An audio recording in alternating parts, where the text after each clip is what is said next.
Welcome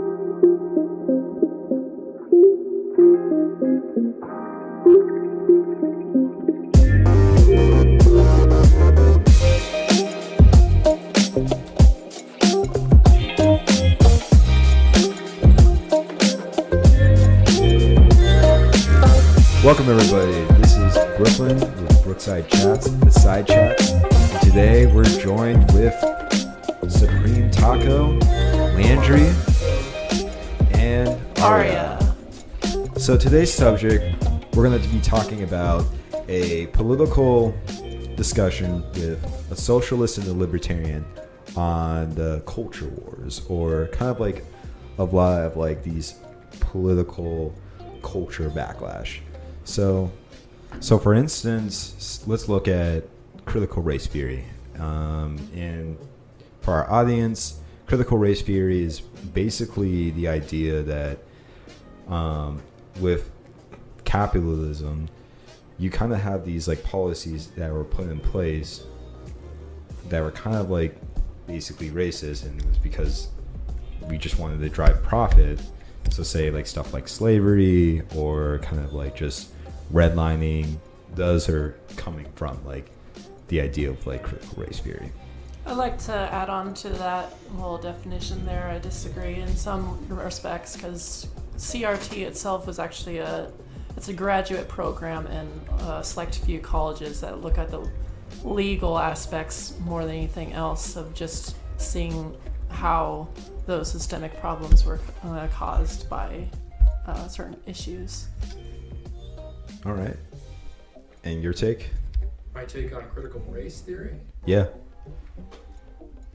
I don't necessarily have a take on it as far as a subject. I think what's more pressing recently is the prospect of teaching it in primary schools.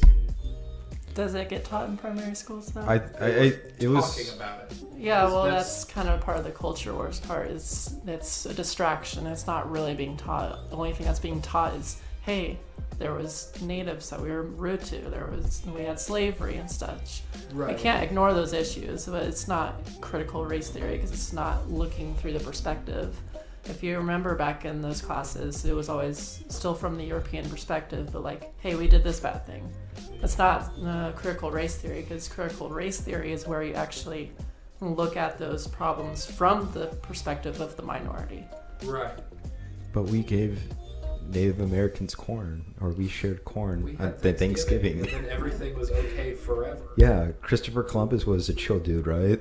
I had a friend who told me about some family member who's like, talking about the good, quote-unquote, Native Americans who actually helped the settlers, even though saying that they're the good ones, even though all the other tribes and everything have been just terribly exploited and genocided, and the only ones that worked with it was because that was their best chance of survival.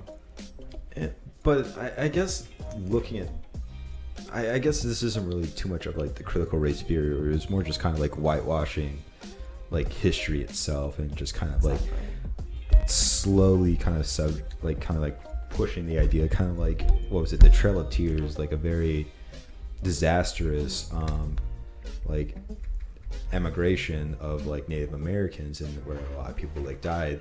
In certain textbooks, people label it as this great migration where just Native Americans just casually leave, and it's not like they're like it was their choice or something. They're just like, Florida, gators, gross. Just head to Oklahoma. Yeah, and the exploitation continues to these days. If you look into those reservations, you see all the terrible tragedy of just young women just disappearing and getting murdered just by mainly with these like pipelines that keep getting run through their reservations, polluting their lands, and it brings a lot of unsavory characters who end up doing things to these women and dumping their bodies. And since there's so many legal loopholes in the reservations, because they're all fighting for jurisdiction, federal, state, and the reservation, they overlap so inconsistently that they can fall in between the cracks so easily. Did you not realize how much I know on this topic? I got you. There we go. So Teaching you a lesson. I guess teaching me history. The school there of Aria's socialism. There we And go. anti-imperialism. I guess the other stuff too is just kind of like, I don't know, like the war on Christmas, that kind of dumb debacle where people were getting like super offended because we're saying happy holidays and we're saying like, oh man, like they're not showing all the Christmas stuff on our Starbucks cups and stuff like that, and they're pretending that like, you know, Christianity is under attack and, you know, we gotta do whatever we can to save it. And it just felt like a weird, like, it's not happening, y'all, like, just relax. If you say happy holidays or Merry Christmas, I don't think most people really care. I feel like a lot of the right-wing backlash with these subjects has to do a lot with nostalgia, which we're going to talk about later. So I don't want to get into it too much, but it definitely has to do with, you know, the glorified idea of what America is, was, should be, and legislation or new cultural practices that challenge that are pretty frightening to anyone who's a conservative. And that's just natural for a conservative mindset, because it just means you want to keep things the way that they are. There's always going to be a reactionary force to like new coming changes. Like, it's unfortunately what kind of like we were seeing with like, you know, gay marriage. Like, you know, it did have to take those major steps, and it did have to be a major battle. And on the way, you're still seeing like, you know, homophobia, but it's not as prominent now as it was like, you know, how many decades or so years ago, but it still exists. And there's always going to be like, for every culture revolution, there's always going to be a countercultural revolution.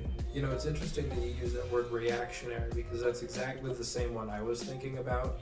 I think right-wing conservatism is becoming more and more reactionary in recent years, especially because of the Trump era, and how we've had that. Well, I mean, it's right in the slogan, "Make America Great Again." To be reactionary politically just means you want to get things back to the way they were before, rather than keeping it the way that it is. And I think that right-wing politics and conservatism has for a long time generally meant keeping the status quo. And I think that leads a lot into more fascistic beliefs, because it is a recall of greatness of a perceived past. Right. It never really existed, but it's to appeal to those reactionaries and make it seem like, no, they were right all along. And so when you talk about conservatives and reactionaries, they're either wanting to maintain what power they already have, or they're wanting to go back to where they had more power. Right. That's exactly it.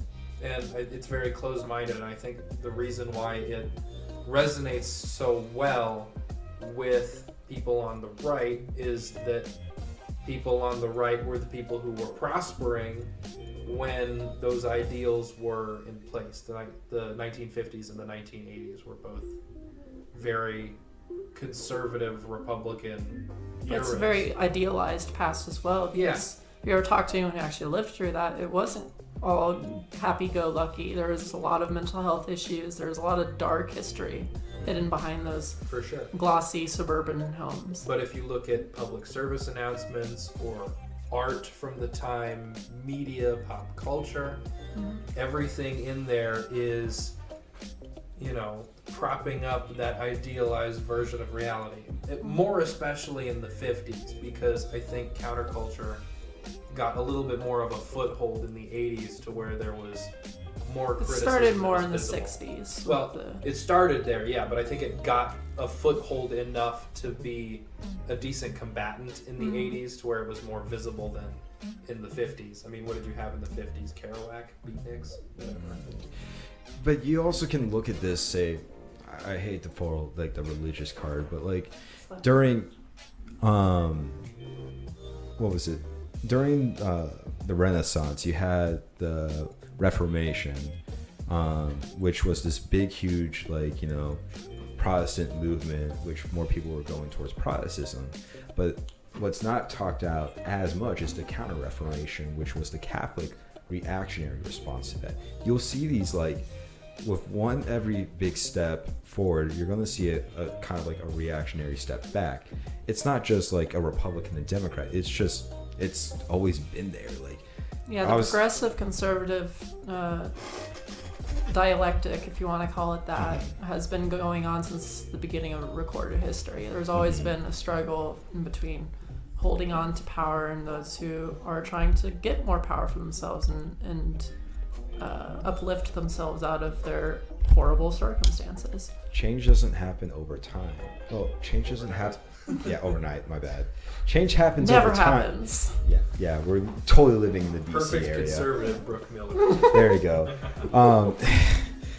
Change doesn't happen overnight. It happens over time. So we can't expect like, everything to be all like mancy-pantsy, and maybe even like, in the future, like maybe when they do talk about like, gay marriage being legalized in the US, like maybe they'll gloss over like these like reactionary steps, or like kind of these measures, or like just all the kind of like, hate on the side, because we want to kind of like obviously like propagate ourselves to like look at ourselves better, because US is great, and we don't want to talk about like kind of like the infighting and kind of like the kind of ugly side stuff, kind of like during the civil rights era, where you had several different lynchings going on. You had a lot of like your fire hoses that were going on. You had assassinations, not just with King, but a lot of other civil rights leaders. COINTELPRO. So there's a lot of like the ugly side where you just have to kind of take a deep look at yourself and realize, hey man, we need to like do better as a society, and we need to like change and move forward. You can't just keep relying on the past. Great nations don't become great just because you rely on the past. And being on top of things, being proactive and looking towards like how to make your nation better, and how to like make your nation like more down to earth and more like relatable to the people, is what actually causes it to be great, I would say. So getting back to the culture war, because we're getting on the main subject. Oh yeah, sorry. So we're gonna have some doubling back, but we talked about the reasoning specifically on the right, but I wanted to talk a little bit about what I see happening now as far as the culture war going on. I hear that term thrown around a lot, especially by people on the right. I don't think it's acknowledged as much on the left, because I think from the liberal perspective, from the far left perspective, it's very much like we are the reasonable people, and there's this group of reactionaries who are on the fringes. So you're going to tell me my perspective? Let's hear this. I'm not telling you your perspective. I'm telling you the perspective of a lot of people that I know. Oh, perspective that people have, what they assume about the left. Is that what you're saying? No. Like, I'm friends with a lot of people on the left, and Okay. it's just, I mean, it's not said in so many words, but, I'm in a lot of I think groups I of understand what people. you're saying, because Yeah. there are some people on the left who have, who are not very forgiving to other people. I think there needs to be more acceptance on the left. And be like, hey, no, people can progress. Like, just because they said something shitty like 10 years ago doesn't mean that they have the same opinions now. If you talk to them and like give them a fresh perspective, maybe they will come to the left. But if you just roast them for shit that they did in the past, then they're not going to join our side. That's why you see such a resurgence in the right. It's because the right kind of just tells everyone, hey, it's okay to believe what you believe. It's you were right all along. They're the dumb ones. Mm-hmm. Instead, and the left is just like, how dare you believe that? Right. Where the left needs to be like, I understand why you believe that, but let's look at it from another perspective, because that's what's going to bring people to the left. You need to change people's hearts, not just yell at them. Oh, we're this tolerance party. We believe in all like we are accepting of all races, all backgrounds, and stuff like that. But then I understand, because there's a lot of rage in the left because they realize a lot of some inequalities and exploitation that they have seen. but nothing's going to get changed just by yelling at people. Right, and I think that is happening on both sides. When it comes to the culture war, I put both groups on a pretty equal playing field in my mind. My view of the situation based on people I know and things I've seen happen, things I've seen on social media, discussions taking place, it's a lot like what you said. You know, the left is very accusatory when somebody expresses something that isn't quite PC. I like to call that the online left. Yeah, you're perpetually not wrong. online. You're definitely they don't not do anything wrong. about it. They just want to feel better because It's they're very calling performative. someone else out. Yeah, it's completely performative. And a lot of it's white people talking Yeah. about. Those places. are we always joke saying they're the white libs, just Yeah. white knighting everything and Yeah. feeling like they just see it as a tag to wear. It's like, oh, I'm the good one. No. Right. It doesn't matter who's good or bad. Just do the work to make things better. Yeah, it's not worth considering that in the first place, because that just strawmans everybody into a position that they really don't belong, because it's just people. It's no good and bad people. I mean, there are some bad people, obviously, but more than anything, it's bad ideas or bad actions that are driving this. And people are very quick to say, if you did this bad thing, you are a bad person. And when people on the left throw things like that at the right, I mean, what are they going to do? Say, you're yelling at me and being very hateful. You're right. I'm going to agree with you. No, they're going to double down. Exactly. So that's why everybody's going from conservative to a little bit more reactionary, or at least the reactionaries are getting a They little go more conservative, nationalist, and fascist. Yeah, it's going The backwards. right has a great pipeline, and the left, the online left, does a lot of work to perpetuate that pipeline by outcasting people. I always advocate never shut a door on someone. Always leave room for them to see a different perspective. Because if you close the door to them and say, I don't want to deal with you because you said this and this, you need to leave that door open so they can get a different perspective. If you shut the door, then you're just going to put them in an echo chamber. I'm sure, did you have that episode already? Or? Yep. All right. An echo chamber where basically then all they hear is more conservative, more and more reactionary Right. stuff, and that's feeds the pipeline because you shut the door for them to get out of the pipeline. Exactly. So, and that's why a lot of these people like Ben Shapiro and Steven Crowder are not good for the conservative movement. I think there was probably a time when they were fine, decent people who were having decent conversations. But as soon as these videos started popping up on YouTube where it's Ben Shapiro destroys libtard snowflake with facts and logic, Yeah. that sort of gave way to this new That's kind of what fed the conservative. culture war more than anything else. Yeah. Is because those titles are the stuff that gets views. People don't want to watch stuff on policy. They want to feel good about themselves. They want to It's feel Right. like, It's not oh, about like our opinion is better than the other person's. Because it's we not think about this the way. debate. It's about owning or like kind of like having Yeah. the upper hand. It's Exactly. not about like actually logically going through the different policies and understanding why you are the way that you are. It's just ha ha ha, like fuck your party, like ha ha ha, you guys are idiots, like, and then here we are, like we're beginning to start more and more of this polarization, which unfortunately, like I honestly believe that the thing that's gonna like really kill this country, it's not like some foreign influence, it's ourselves. Straight up, like it's we are blaming each other and we're getting nothing actually done. And we like to think, oh well, if you just have our party like join, well, you know. If I can sound a little crazy and off topic for a second, I believe that the incongruities with capitalism is going to lead to a downfall and a collapse, or especially perpetuated by the climate crisis, because nothing's going to get done under our current system.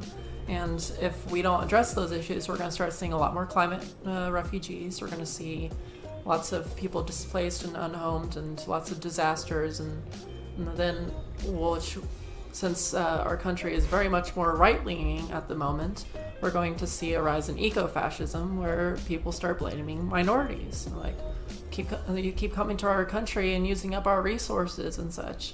And that's just not a productive way of looking at it. If you do that, then that's just going to alienate and perpetuate more ethnic violence and xenophobia and everything like that. So that's the way I see things going, and I'm preparing for that. I hope to God it does not happen, but I want to be prepared, and I want to help as many people as I can. So, looking at like a socialist and a libertarian perspective, you guys are in agreement that these culture wars are kind of like more like reactionary and like more just kind of like these progressive like fights. I would go so far as to say radical when They're it comes abstractions. And as well as that, we should probably like look towards the future with like kind of like how the U.S. is kind of being polarized with more of these like little like simple something as simple as like, you know, Merry Christmas or Happy Holidays being kind of continuing this kind of polarization. Yeah, we really just, I don't think the country can afford to be at each other's throats for very much longer. And I don't think anybody wants to be at each other's throats. Yeah. There are some people who do, obviously, otherwise it wouldn't be perpetuated like this.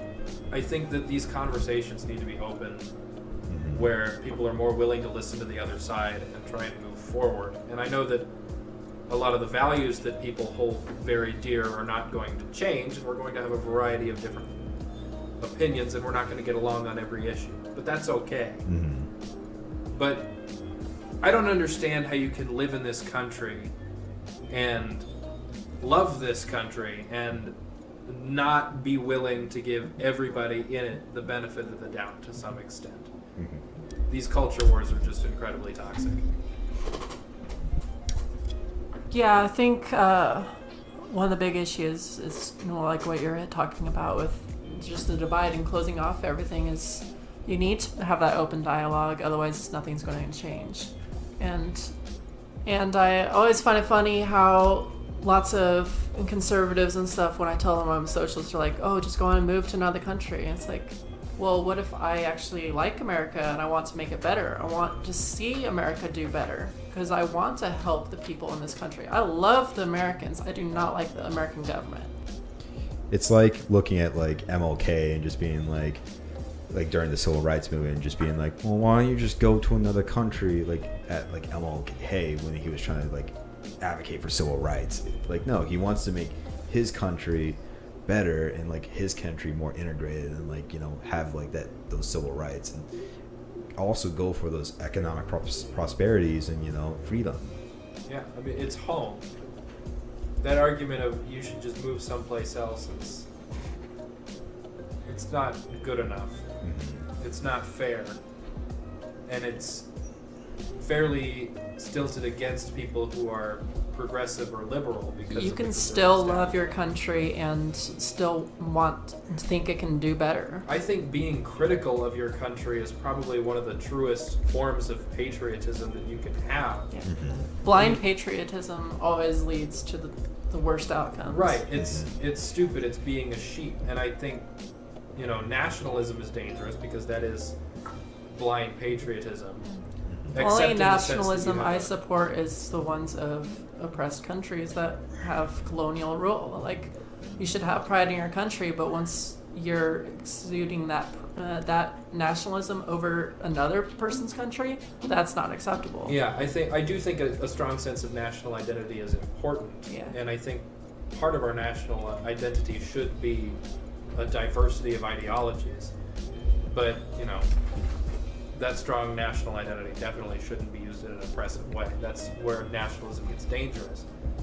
But again, I think that one of the truest forms of patriotism is being critical of your country and wanting it to do better.